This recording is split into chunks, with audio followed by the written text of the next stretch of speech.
May 31st, 1942. Sydney Harbor, Australia. The night air was warm and damp, carrying the smell of salt and diesel, the faint sweetness of the gum trees that lined the distant hills. The heavy cruiser USS Chicago lay at anchor like a slumbering beast, its steel hull catching the reflections of city lights that trembled on the surface of the water. To the American sailors on board, this felt like the safest place left in the world. The war was real, yes, but it belonged to other oceans. Here, there was music, laughter, the promise of sleep without sirens. On the waterfront, the hum of generators mixed with the strains of swing music from a hotel radio.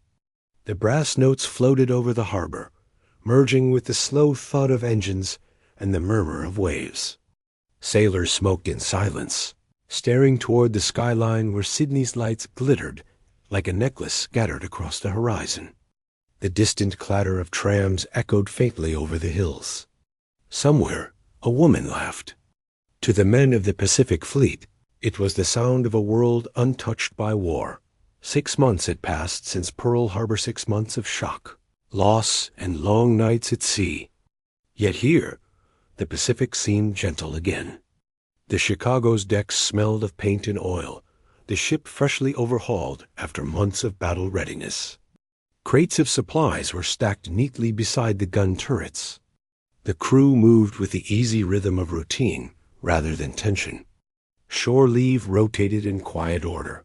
A few hours of beer, music, and sleep in the bright, lively streets ashore. No one thought of danger. Sydney was too far south, too well defended, too ordinary. The war, for them, was a distant headline, something fought by admirals in Washington and by carrier pilots somewhere near the Coral Sea. Australia was a rear area, a fortress of calm. Even the officers had started to relax. Letters were written by lamplight, photographs were pinned to cabin walls, and a few men even joked that they might get home before Christmas. No one watched the black surface of the water too closely. No one imagined that beneath it, the war was already moving toward them, silent and unseen. Far below that calm surface, where the last threads of sunlight had long since died, 3 dark shapes slid through the deep. They were smaller than any warship, should be barely more than tubes of steel, and yet they carried a destructive power out of all proportion to their size. These were Japan's Type A Kō-hyōteki submarines. The Allies would later call them mid-subs. Inside each one, 2 men sat shoulder to shoulder in a space scarcely larger than a pantry. Around them, gauges quivered and droplets of condensation clung to every surface. The air was thick and sour with battery fumes. The temperature hovered above 100 degrees. The men breathed slowly, carefully, to conserve the oxygen that would have to last for the rest of their lives. To the Imperial Navy, proud heir to centuries of samurai tradition, these vessels were an embarrassment machines of stealth rather than honor. True warriors sought battle on the open sea, under the rising sun, guns blazing. These submarines crept and hid. They struck unseen. Many officers had dismissed them as steel coffins, contraptions fit only for fools or suicides. But within their tiny hulls, the 2-man crews were not fools. They were volunteersmen who had endured a year of secret, punishing training at Orazaki, a base so isolated that even most of the Navy did not know it existed. They had studied navigation by stars they would never see, learned to fire torpedoes by instinct, and been taught that failure meant death, not disgrace. They had accepted a truth whispered in their training halls. The greater the sacrifice, the greater the honor. They were not expected to return. Above them, Sydney Harbor slept. Patrol boats drifted lazily on their moorings. Along the coast, the glow of the city dimmed as blackout curtains were drawn, a habit more of formality than fear. Anti-aircraft crews lounged beside their guns, smoking and trading jokes. The steel barrier stretched across the harbor mouth. A mile-long mesh of heavy cable gleamed faintly beneath the surface. To the Allied commanders, it was proof of invulnerability. Beyond it lay the open Pacific, empty and endless. The mathematics of complacency seemed absolute. Sydney was too far from enemy bases, its defenses too well organized. The Japanese Navy was believed to be reeling after the Battle of the Coral Sea, its carriers damaged, its submarines scattered. The enemy, the intelligence reports insisted, was preparing for some future clash in the Central Pacific, perhaps around Midway. No threat was expected here. At the edge of the empire, yet, far beyond that horizon, the plan was already in motion. After the setback at Coral Sea, the Imperial General Staff demanded a new blow a strike to remind the world of Japan's reach. Admiral Isoroku Yamamoto, architect of Pearl Harbor, approved an operation both daring and desperate.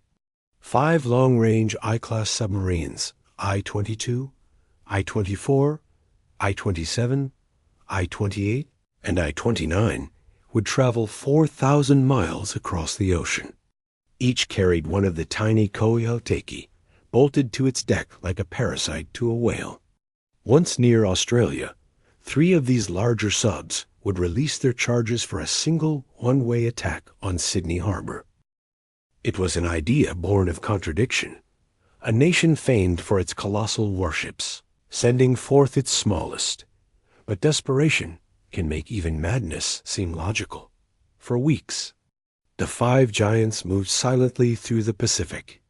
They surfaced at night to charge their batteries, their diesel exhaust hanging low over the water. During the day, they sank deep, running blind through currents and darkness. The men aboard rarely spoke. Meals were eaten cold. The air grew stale. Sometimes the radio crackled with faint orders from Tokyo. More often, there was only silence and the endless throb of engines. On May 29th, under a pale dawn sky, a small floatplane launched from I-29.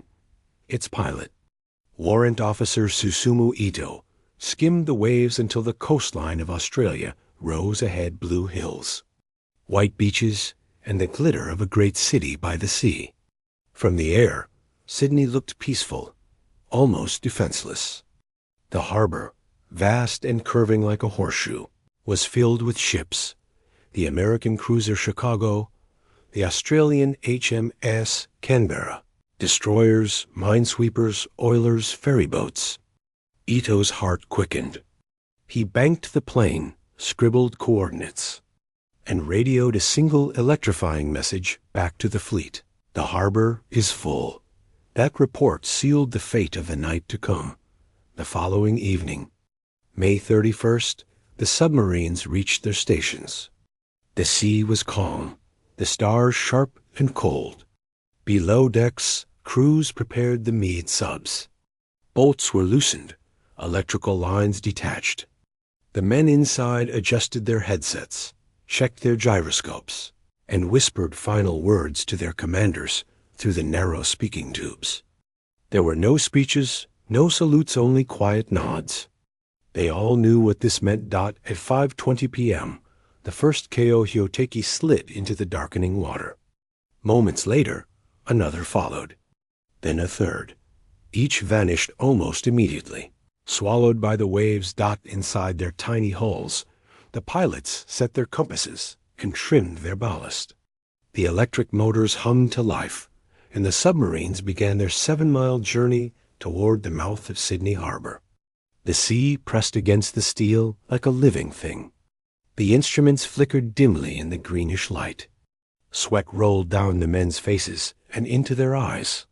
Ahead, only darkness. Behind them, their mother submarines submerged and crept away into deeper water, leaving no trace that they or their small, deadly children had ever been there. The black water ahead of them was still and heavy. From inside the metal cylinder, it felt like flying blind through ink. Every few minutes the commander would glance at the compass, make the smallest correction with the hand wheel, and listen to the dull scrape of ballast shifting inside the tanks. The hum of the electric motor was steady, hypnotic, a low vibration that seemed to echo inside the chest. They were closing on Sydney. Through the periscope lens, when they dared to raise it, faint glimmers appeared, reflections of the city lights far away, distorted by the rippling surface. Above those lights, the skyline was crowned by the dark outline of the bridge and the scattered silhouettes of cranes and masts. The city was awake, unaware, glittering, for the men in the first submarine, M14, commanded by Sub-Lieutenant Kenshi Chuma, the approach was agony. The current was stronger than expected, the compass erratic. Sweat poured into their eyes. The air was thick enough to chew. Then, at 8:01 p.m., the sudden metallic jolt, a grinding, shuddering halt that threw both men forward. The propeller spun uselessly. They were caught. Chuma switched on the dim inspection light. In its sickly glow, he saw strands of steel mesh vibrating against the propeller blades.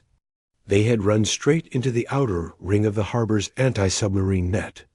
They reversed the motor, tried to twist free, but the wires only tightened. Outside, the hull creaked under the pressure. Through the periscope, Chuma could see the faint lights of a patrol boat, the HMAS Yaroma, drifting lazily not 200 yards away. One of the sailors on deck noticed the disturbance, a dark shape, a ripple, but he dismissed it as debris. The night was calm. The mind saw what it expected to see. Inside the trapped submarine, the temperature climbed. The batteries hissed, releasing the sharp stench of acid. Omori, the engineer, turned to Chuma. They both knew what the manuals prescribed. Capture was impossible. Escape unthinkable. Chuma reached for the detonator panel. The charge would destroy the vessel instantly, leaving nothing for the enemy to study. He whispered a short prayer to the Emperor. At 8:35 p.m., he pressed the switch. The explosion was muffled, swallowed by the sea. A dull thud rolled across the harbor, startling a few gulls and nothing more. On shore, some thought a boiler had burst on one of the ferries. The sound was logged and forgotten. The first warning had been heard, and ignored. Minutes later, a second shadow approached the net. This was M24, commanded by Sub-Lieutenant Katsuhisa Ban. His crewman, Chief Petty Officer Mamoru Ashibe, peered through the eyepiece as the faint silhouette of the barrier came into view. Ban slowed to a crawl, scanning for any weakness. Then suddenly he found it. A torn section, a ragged gap perhaps 20 feet wide, created by the earlier explosion. He adjusted trim, steered carefully through, and the submarine slid into the harbor like a ghost. Moments behind him, the third vessel, M21 under Sub-Lieutenant Matsuo Kayu, followed the same path. Two of the most improbable weapons of the war were now inside one of the most heavily guarded anchorages on Earth. And nobody knew. The harbor was alive with reflections, the lights of ships, the faint pulse of beacons along the wharves. To Ban, viewing it through the periscope, it was almost beautiful, a city asleep under a blanket of gold. He could see the long silhouette of the USS Chicago, anchored in the central basin, the glow of lamps along her decks. Around her floated small boats, barges, and supply ships. Somewhere, music still drifted from a nearby club. At 10:27 p.m., the illusion of safety broke. A lookout on the Chicago, leaning over the starboard side, noticed a thin, vertical line on the surface, a shimmer that moved against the current. It vanished, then appeared again. He hesitated, frowned, and called his officer. Seconds later, the alarm was raised. Signal lamps blinked toward the control tower on Garden Island. Periscope sighted. Searchlights flared to life. Beams of white light cut across the harbor, slicing the night into bright corridors. The calm sanctuary of Sydney Harbor erupted into confusion. Sailors shouted. Engines roared to life. The Chicago's 5-inch guns swiveled, searching for a target they could barely see. When they fired, the shells screamed overhead and exploded harmlessly against the hills beyond the city, shattering windows and waking hundreds of civilians who believed the Japanese were bombing Sydney itself. On shore, air raid sirens wailed. People stumbled from their beds, fumbling for blackout curtains. The city plunged into darkness. Panic rippled through the streets, though no aircraft appeared overhead. The truth was stranger. The enemy was already here, beneath their feet. Inside M24, Ban and Ashaib felt the concussion of the Chicago shells echo through the water. Depth charges began to fall, the first dropped blindly by a patrol boat. The sea shuddered. Ban steadied the controls, using the noise and chaos above as cover. The submarine slid through the shadows, weaving between moored vessels. He lined up his target, the great cruiser, its flanks illuminated faintly by the city glow dot. At 12:25 a.m., he fired his first torpedo. A tremor ran through the hull. Bubbles streamed past the periscope. Seconds later, the second torpedo followed. Both streaked toward the target, white trails vanishing into darkness. Ban held his breath. Then, nothing. The first torpedo passed under the Chicago and continued until it ran aground near Garden Island. The detonator failed. It sat there, a silent cylinder half buried in mud. The second torpedo veered slightly right, its magnetic trigger sensing the steel of another vessel. At 12:29 a.m., it struck. The blast tore the night apart. A column of water and flame erupted beneath the HMAS Kuttabul, a converted ferry serving as a depot ship. The explosion lifted the 1,000-ton vessel from the water, split it in two, and threw men from their bunks.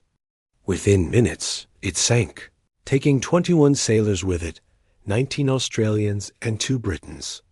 The shockwave rolled through the harbor. Windows shattered.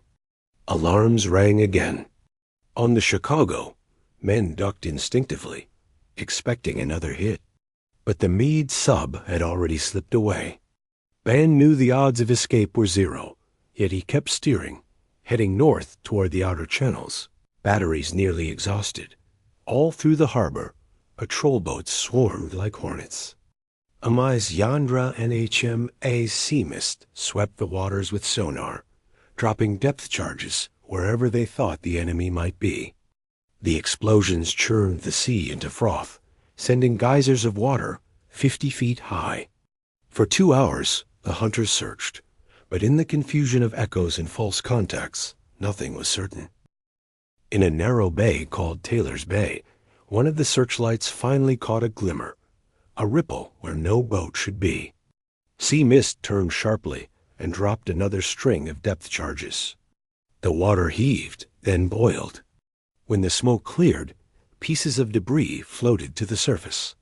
Splintered wood, bits of insulation, fragments of steel.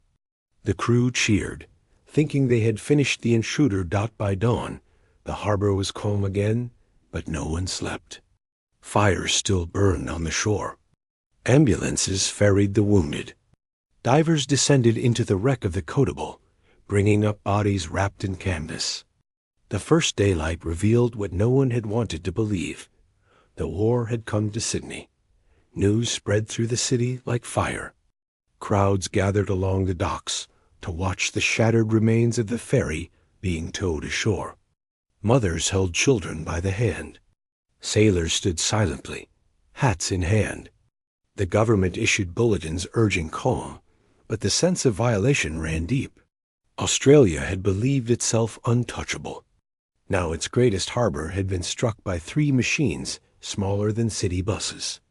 Out at sea, the mother submarines listened in silence for the coded recall signal that would never come. The crews waited through the day, scanning the horizon for any sign of their comrades. None appeared. By nightfall, they turned north, slipping away into the Pacific, carrying only the knowledge that the mission had succeeded beyond expectation, not in destruction, but in terror. In the following days, the harbor remained closed. Minesweepers dragged the seabed, finding twisted fragments of the first Midget sub entangled in the net. Divers discovered the remains of Chuma and Omori still at their stations. Their faces, though pale and distorted, bore the calm of acceptance. The second wreck, found in Taylor's Bay, held Matsuo and his crewmate in similar repose, their hands folded across their laps. The third submarine, Band's M24, was gone. Some believed it had escaped to sea. Others thought it lay buried somewhere in the mud beyond the heads. For decades, its fate would remain a mystery. When the Australian authorities recovered the bodies of the 4 known Japanese sailors, they faced a decision unprecedented in wartime. After debate, they chose to grant the men full military honors. On June 9th, the bodies were cremated, their ashes placed in urns draped with both the Japanese and Australian flags. A naval guard fired a salute. A chaplain offered words of respect for courage, even in the enemy. The gesture was broadcast in Japan, where it astonished and humbled even the most hardened officers. For the Allies, the lesson was bitter. The entire defense network of Sydney Harbor, the nets, the loops, the patrols, had failed against 3 vessels no bigger than pleasure boats.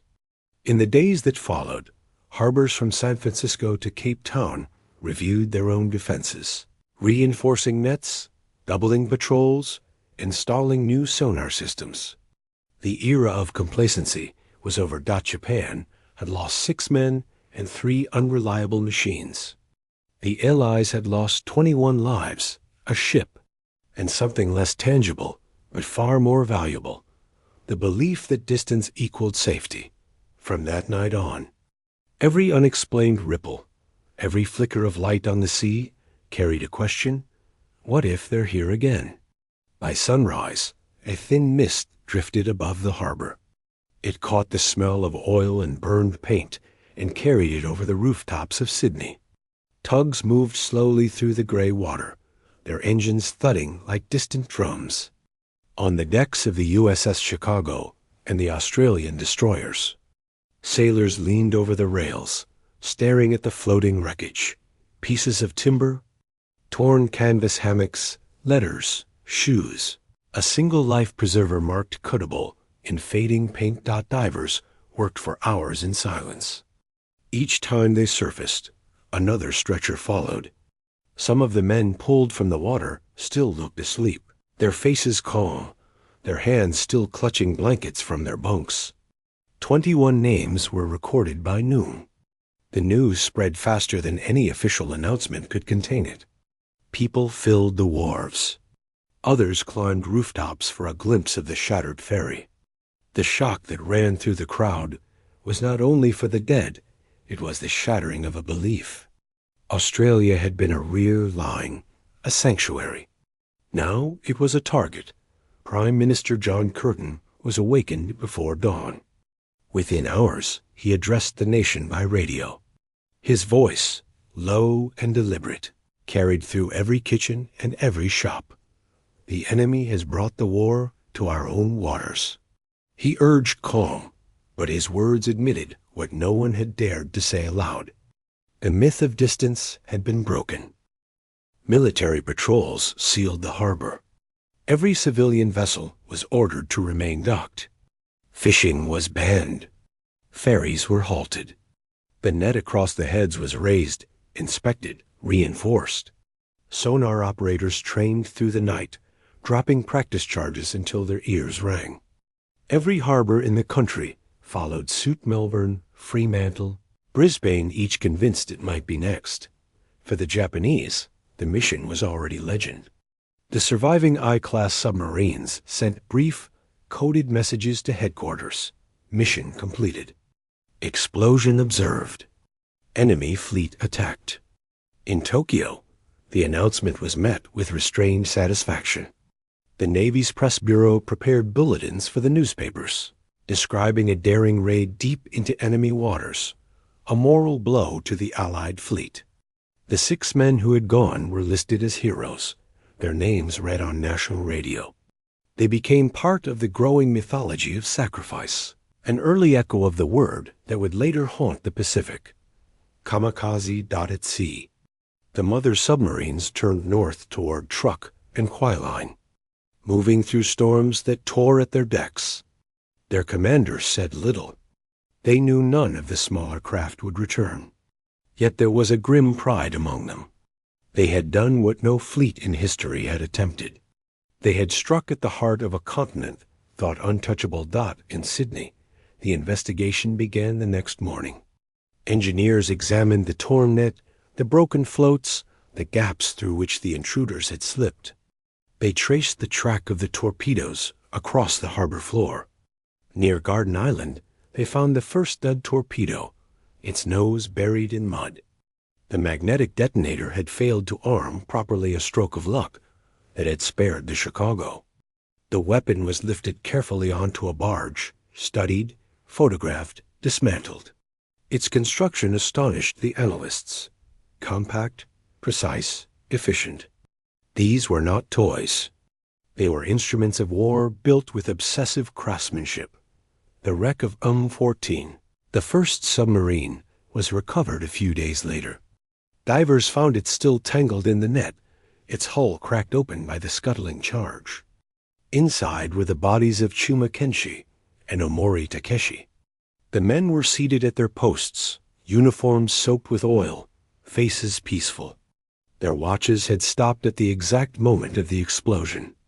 The Discovery silenced the salvage crew. Even those hardened by years at sea felt something close to reverence. The enemy they had been taught to hate looked not monstrous, but young two boys who had died, believing they were saving their country.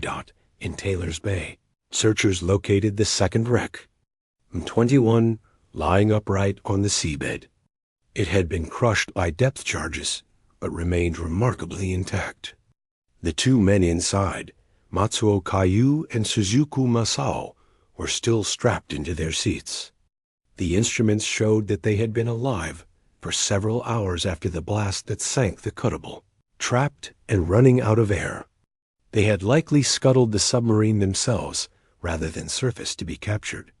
Their courage impressed even the most skeptical officers. The Australian government faced a dilemma. The usual practice was to dispose of enemy remains without ceremony.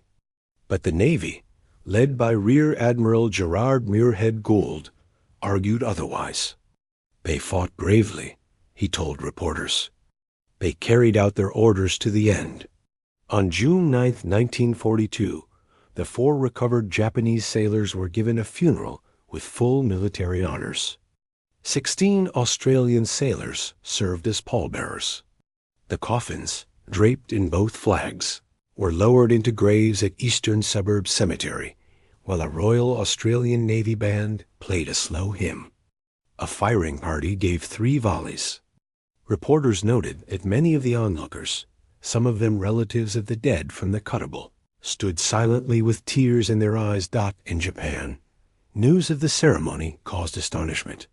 The broadcast photographs, Australian sailors saluting Japanese dead, were printed in Tokyo newspapers.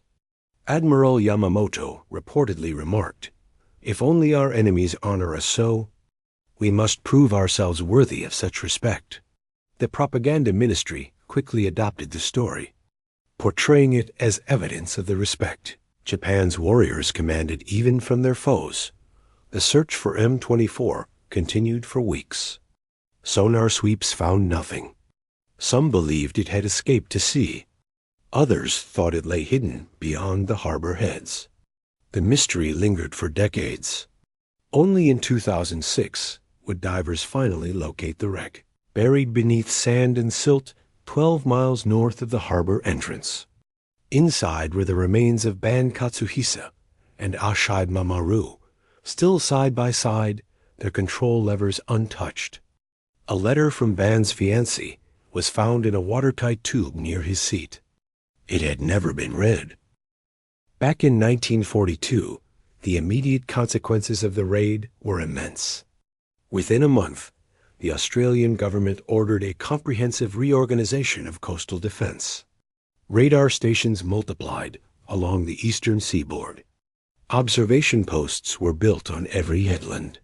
Merchant ships were ordered to travel in escorted convoys. Civilian blackout regulations were tightened. Coastal towns rehearsed air raid drills. The public mood shifted from complacency to vigilance.